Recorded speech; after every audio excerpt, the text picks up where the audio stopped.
again, welcome to Wednesday webinar with me.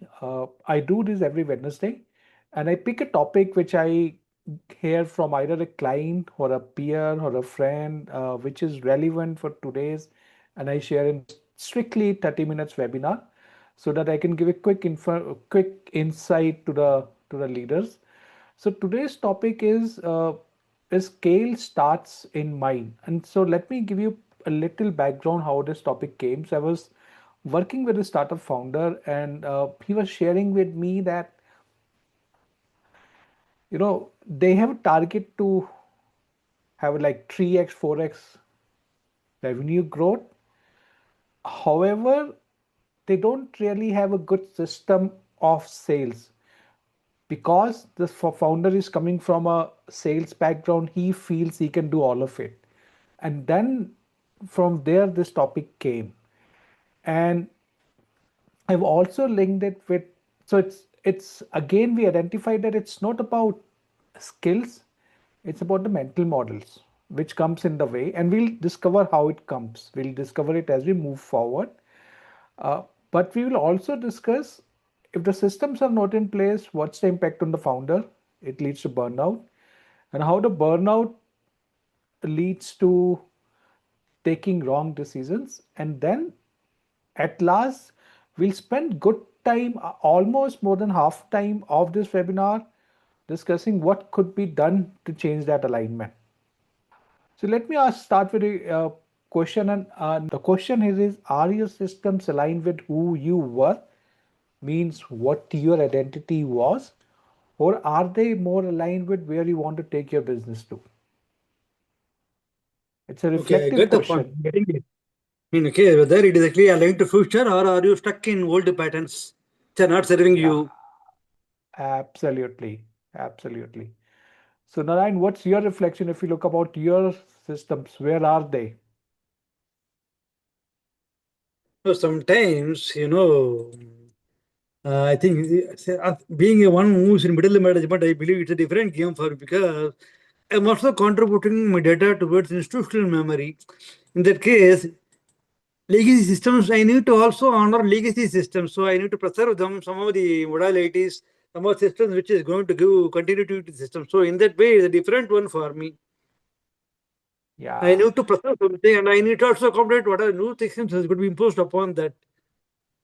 correct, correct. And that's also, and I know it's difficult to make this change even to make this change even more difficult in a in an established company which has got a legacy. As you said, you can't change it overnight, even if you want to change.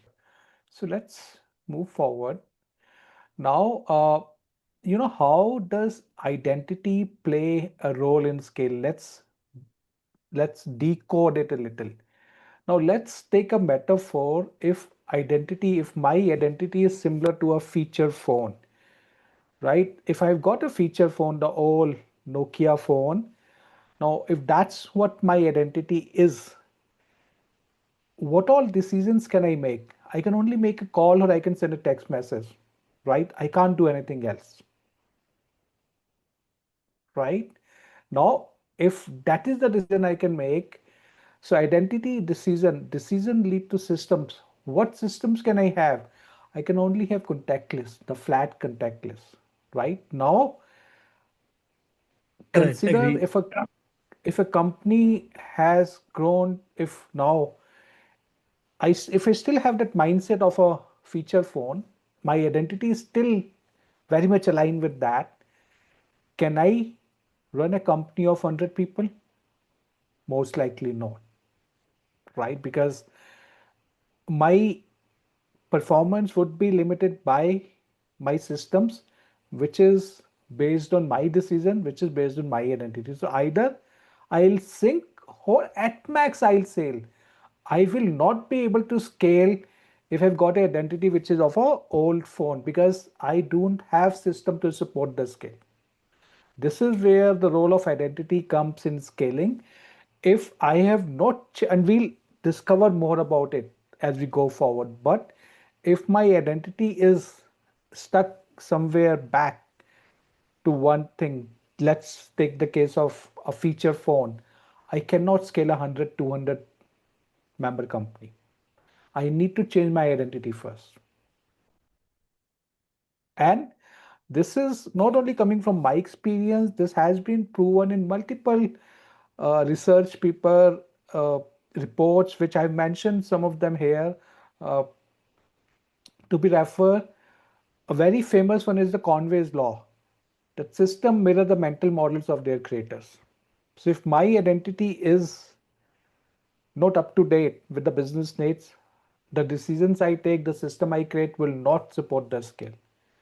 So this is where the correlation of identity to scaling come, Narayan. Phil, I'll take a pause if you got any question, you want to share anything. Absolutely fine. Because you were saying, I mean, how you scale or what possibilities you can actually harbor for scaling is linked to what beliefs you identify with. Is it not what? Is it not correct? Yeah, fine. True, Okay. true. So identity is multiple things, you're right. So identity is your beliefs, identity is your experience, identity could be multiple things. It's a multi-dimensional thing which forms identity, Narayan. And identity could also be past victories, past Exactly, success. absolutely. Yes, you're right. So identity drives decisions, my belief, my experience, my victory, as you said, and my decisions shape the systems. And we'll see how it happens. And then systems will determine the scale. Right? Let's move forward. Now, let's look at some of the common mismatch. What happens? So I've taken two scenarios here. Let's say a founder is coming from a background which is more of a compliance background. Let's say the quality or the governance or the compliance. So his or her identity becomes control is safety. He or she will be very heavy in making the compliance, right? As a result, the company will not be able to move fast on closing the deals. Sound relatable? On the other hand, let's say if a founder is coming from a sales background, for him or her, the speed is everything. He is not too concerned about the compliance because he has worked throughout his career on the sales part of it. So his focus would be on making the fast deals, and that will become the system of the company also. And at some point, uh, it will become skewed. So in the first scenario, when it's focused on compliance, the growth will get impacted. The second scenario, if the growth is happening, the compliance will get impacted, which in both case, company will not be able to scale beyond a point. Relatable? I can understand the first point. You are saying the business would have got impacted if it's coming from compliance background, wherein you will not be able to focus more on what you call how to drive business. I understand that point. Second point, I think what you are saying is though you would have been able to generate sales or you would be able to bring revenue for the company, you may not be able to put in place systems to comply with what you call the client management or stakeholder management to give information, all these things. That is what, right? And let me give a example also. I'll not take the company's name. Uh, a edtech company that I you'll be able to relate. This company started like few years back, and during Corona, it become like the poster company, not only for the India. It was an Indian company into education, edtech business, became too big during the Corona. Their valuation became $22 billion at one point, and today they are in a big mess because they were not able to take care of the governance and compliance itself. So that's the Yeah. case of second scenario, Narayan. Uh, they could scale up the sale, they can scale up the delivery, but where they got behind is the compliance part of it in a big way. What happens if a founder does not update the identity? So everything would be routed through the founder because the systems do not get formed. The team wait for founder approval, founder work 70 hours, system collapse if founder steps, team learns founder is the system. And there's some stats on, and this cause to burnout because if the systems are not there, everything has to be routed through the founder, and there's a limit of it. And there's some numbers on the right hand side. So this is from some research reports which I've taken. 62% of Indian founders are actually, and I'm kind of correlating, I stick in the all identity. They are reporting burnout syndrome. 45% cite burnout as a Borrowed. factor. Moving on to see some more impacts on what happen if the systems are not made. So under burnout, founder experience decision fatigue. There is some facts, some more impact. What happens when the systems cannot be made because there's a mismatch in the identity and the current state. So burnout will lead to decision fatigue. Now, what is decision fatigue? Decision fatigue is you would have realized towards the end of day, towards the evening, that the decisions which we make, are not as good compared to what we make during the start of the day. And this is a scientifically proven fact that we can only make so many decisions in a good way in a day. So moving towards the end of the day, our decisions actually become less rational. They are more irrational, more fast, but not good. And that's not all. It also leads to Yeah. the cognitive flexibility, inflexibility. So, and then ignoring the warning signs, making premature pivot, just exiting before the right time, not making the right. So these are some of the impacts. What happens if the identity is not aligned with the current state and the systems are not being put in place? And this is a sample of a business system. So if we take a typical business system, there would be, I've taken these 6 categories which are more prominent. So first would be strategy, having a vision or direction for the business. That's the first part. Second is the revenue, the sales, the growth. Third part is the team, the people, the culture. The fourth is the craftsmanship, which leads to the customer delight, customer satisfaction. Fifth one is the execution or the operations, and the last sixth is the compliance. So these I'm taking for this webinar. These are the 6 key components of any business. Do you think we are missing anything here? Okay.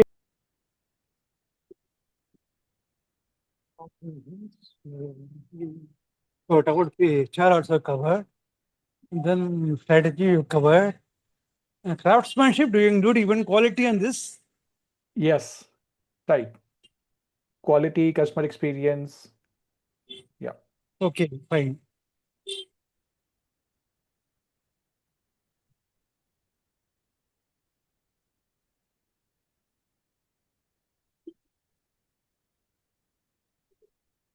I think broadly they cover.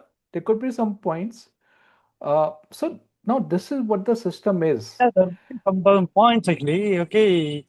And then, okay, you in complaints, do you include even what you call the legal aspects? I mean, Yeah, not only correct. legal in the sense, uh, being in what you call in compliance with the law. I am talking about that is another angle because even though you were saying it's a startup company, you struggling to scale up because of identity, but like okay, like we talked about one company which is got into miss because of what you call not being compliant properly. So in that case, it attracts so many legal provisions and legal complaints. So in that case, is it do you actually the team which is going to handle the legal aspects, do you put them under what you call operations or actually are under what you call compliance? Okay, I know what you're saying. So the team, having a team which take care of the compliance part goes into operations, Narayan. Operation main focus is to deliver the craftsmanship, but even your legal team also comes into operation. Compliance is That's having what I that. question. Yeah. Okay. Legal team also for operation. That's my question. Yeah, that's why you want to answer. No, whether you are actually putting that one under compliance or under operations, I want to know. Yeah, no, that's a good question. Okay, fine. And okay, now in the team, okay, you mentioned about okay strategy. So in the strategy, are you including what you call the finance also in that? The incoming part of finance would be in the revenue, the sales part, and handling the finance would be No, part not of only that operation. part, no, that is only revenue. Okay, once you understand, once you check out some revenue plan or strategy, in which case you'll be identifying how the sales is going to come by. Maybe we're expanding markets or we're expanding what you call or we're roping in new sales people or all these things. So in that case, if it's going to be expansion, if it is going to be investment into some other one, then that actually all those things will have investment commitment. So you'll go to market for raising money. So in that case, it comes under what you call corporate governance. I mean, that is one other. That is one thing is corporate governance, and then the other also sourcing money for that. So that is why I mentioned. That is what I mentioned about finance one. So where Yeah, do you put that one? Either you put in the strategy or where is it that you put it that one in that case? Because people they would raise money for actually doing good chunk of business to scale up actually to scale up. yeah, valid point. So I would put the incoming part in the revenue to planning, from where it comes, expansion, all that will go into the strategy.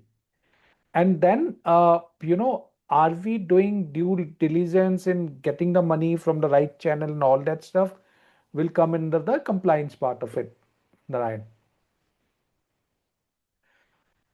So this is a quick assessment for a founder to see how he or she is doing across those six key areas. So for looking at where's the misalignment across each of six. So for strategy, I can see, am I hyper focus on strategy or am I not at all focused on strategy? So similarly for all the six areas on this circle, when a founder is doing an assessment, he can rank himself or herself between 1 and 4. 1 is not at all focused towards it. 6 is 4 is hyper focus on it. And then after this, if we find that there's a high score across all, so let's say 3 or 4 across all 6, that means it's a healthy founder and a balanced attention. The only thing to be watch out could be for burnout. That founder might be getting into everything, so he needs to watch for the burnout. However, if most of these areas are either 1 or 2, then that means that some areas are being ignored and some action needs to be taken. And we'll go to what action has to be taken. And then I've also given some examples here, like if high on strategy, low on revenue, that means there's only planning, but the action is not happening, execution is not happening. If high on revenue but low on compliance, then we saw what happened. We were discussing that case, Narayan, right? High on team, low on revenue, that we are building only culture but we are not executing. So these are some examples what happened when the imbalance is there. And we'll see why this imbalance is linked with the identity. We'll come there. So with this assessment, founder will know, is he balanced across all six or are there areas where needs to be taken care of?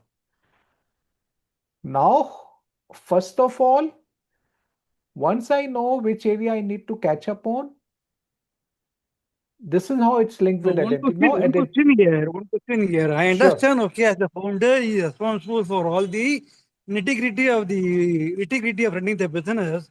But at some level, since you are also concerned about preventing burnout, in which case, see, there is only so much one can do in a given day or another day actually. But it is also about actually becoming fluent in the what you call systems that are going to affect the business.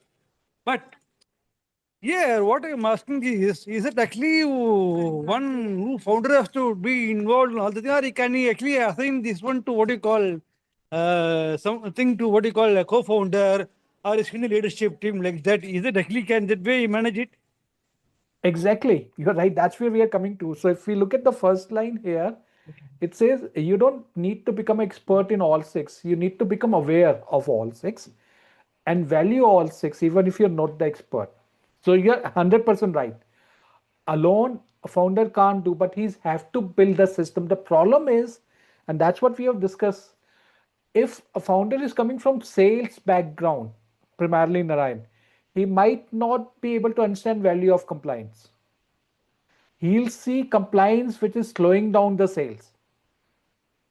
And once he do the assessment of that six area, he'll come to know that okay, my compliance is missing. I need someone who can take care of compliance.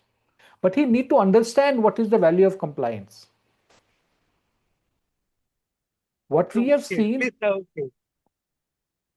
yeah, Now, what we have one more seen, question here. In this yeah, scenario, okay, I'm sorry to interrupt you. There is two scenarios. There is actually got okay founder mindset, and there are also other one actually founder CEOs, people who can actually also what you call develop capabilities to be a CEO. And there are only founders who can be only founder mindset, who cannot go beyond that point, even though they are aggressive, even though they are so deeply care about the business. But as you say, they may not have mindset to pick up fluency in operations or what is called a compliance or other thing actually. In those cases, actually, they may not be able to fully live up to what you call stakeholder management. Should it be done? How do you tackle this? Because you say go beyond identity one thing, but these people who are actually, who are not evolved beyond startup mindset, who are not capable enough to be what you call scale up company beyond a point. In that case, okay, they cannot be what you call aspire to be both founder and CEO. yeah, and that's where also professional help comes helpful, an advisor, a mentor, or a coach, Narayan. If if as a founder I'm not able to look beyond, I'm not able to move beyond my identity. Now it could be a skill issue also. You're right. But I think the Yeah. first key part is for founder to understand a honest reflection. What is the current picture? How is he taking care of different these six areas? And then he can decide if he needs help. But what I have seen, if these areas are not taken care, it comes in the way of scaling. So uh, or not having someone from the compliance, right? Or thinking that okay, culture does not make a difference, I'll only go for growth, I can ignore the culture. It somewhere it impacts the growth at some point.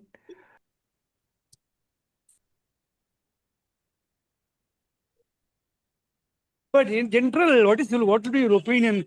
Suppose the founder can do only so much, even if he aspires to, or even if he learns some things, maybe he can develop fluency on ideas or importance or significance. But beyond a point, he has to what you call rope in the specialist like okay, CFO or CEO or someone else like that. But what is the Agree. point that you will advise for them to go to that level of okay, scaling up? I mean, to bringing in professionals. What is the point? And what point can they go take decision on that level? Yeah, let's cover it. I've got a simple sheet for that only. We'll go it. We'll not be cover it complete in this call, but I can give some pointers.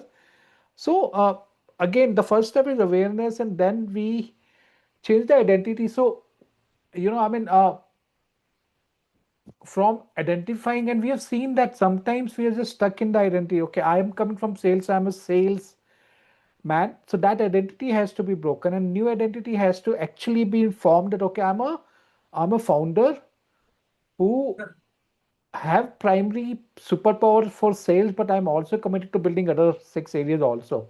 And that's where what point you brought. So I'll hire a CFO for the finance part. I'll hire a legal person for the governance part. I'll do all of it. But I think we also see a lot of leaders, a lot of founders think that okay, only by sales they can scale, and that does not happen. Right. So sometimes that bottleneck also comes. So definitely the professional help has to be taken. Now, this is a quick, dirty formula just for this webinar. So we have a old imbalanced founder who is spending only 2 hours in a week on strategy, 20% on the revenue or sales, team only 1%, quality compliance zero. So definitely we see the whole focus is on revenue, the compliance, the execution, the quality, the team is being ignored, right? If this is the scenario, what could be done here to to getting to your question, Narayan? Firstly, does CFO needs to do all revenue generation sales? No, he has to hire a sales team who do it. The a founder then only should be involved in the high critical sales deals, not in every. So that will bring down his team involvement, time involvement from in revenue from 20 hours to let's say 12 hours. Some examples. And then he can focus some time on the compliance, execution, quality. Now, what I have worked with the founders, it has to be a reflection, you know, till a point. So let's say if a startup is moving from 10 to 100 to 150, maybe they can do till 100, they can manage the operations, they can manage the finance, but they'll have to take a stock and they'll have to get a tipping point that, okay, after this, we need to hire someone. We have to spend the cost who can do this task. And that brings us to the end of this webinar. Any final thoughts from you, Narayan? How did you found this? Uh, any insight from you? Oh, it's insightful at some level for me because you covered what I mean how founders could get stuck in identifying with their own skill set or their own capacities and overlook some other requirement which may affect the what you call growth of the company. So that's an insight from you which I derived from this webinar, and that's useful for me because I can understand this will actually land in my subconscious to be mindful about how my own tendencies and mindset will actually limit the growth of the company. Yeah. Thank you. And we can have continued discussion. Reach out to me if you want to have to carry on the discussion, Narayan. Any specific question you might have, we can discuss it afterwards. So with that, we'll wrap it up.